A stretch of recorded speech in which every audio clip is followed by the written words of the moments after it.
Hey guys, welcome back. Just another cold day here in Middle Tennessee. Just got back from Dale Hollow and getting skunked out there.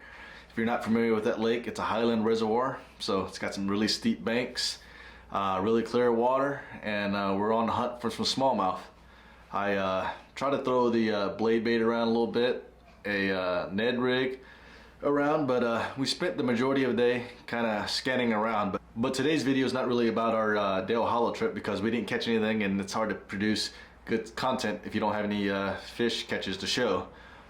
Today's video is about a trip out to the Cumberland River with some friends.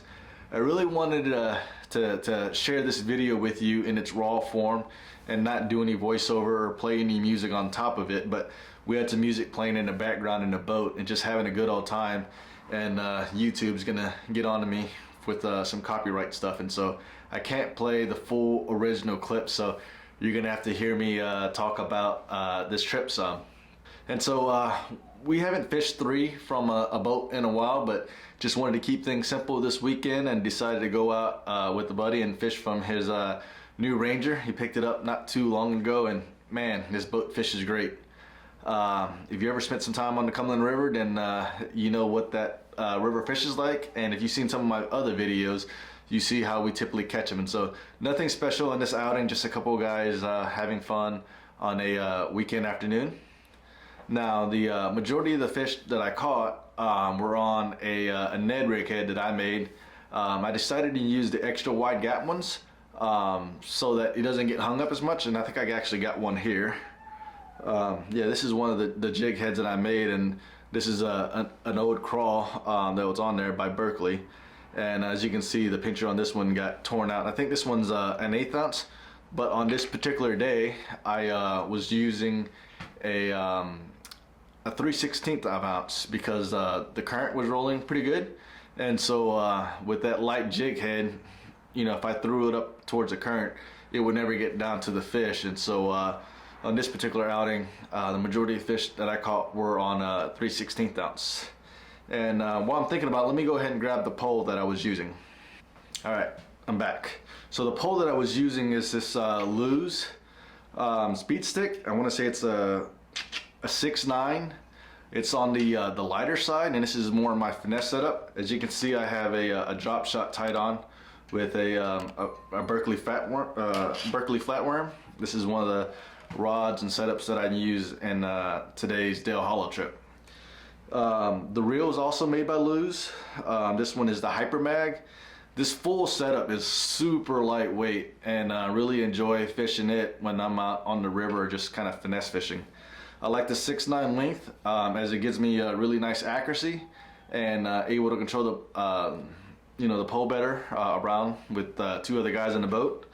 The line that I'm using is copolymer, and I like fishing copolymer this time of year on a spinning ride because if you fish the river or fish anywhere that's super snaggy, then you know it's a pain in the butt when you're fishing a braid to leader setup.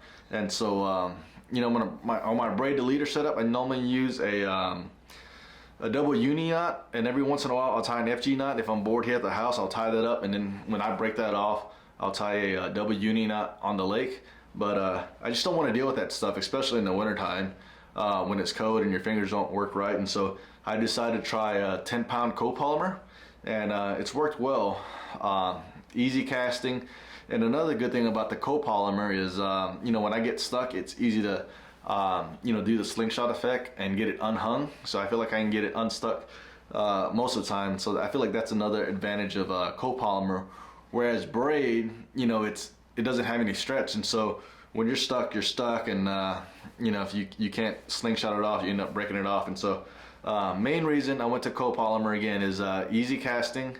I don't have to tie a union knot, and it's like super affordable. And so if you haven't tried copolymer, I'd give it a shot on your spinning rod.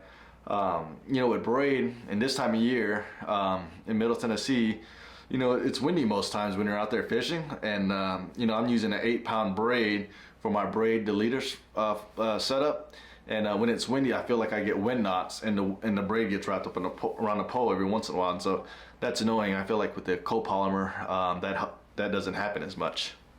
The biggest advice I can give you all if you're going out there trying this, you know, nothing special, just go along the bank, let your lure fall down, give it a little hops here and there, and then sometimes as you're hopping it, it doesn't feel right, reel down, set the hook. Most of the time there's a fish there. Don't let it soak too long. Don't use too heavy of a weight, because if you do, it's going to get stuck in those crevices of the rocks, and then you have to work your way upstream or wherever to get it unhung, which is a pain in the butt.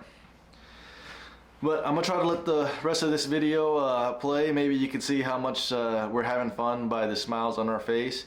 And again, I wish I can really kind of let you all be part of that experience and hear the original audio, but YouTube's gonna copyright me, and I'm not sure what happens to that, but I'd rather not deal with that. And so appreciate you all watching.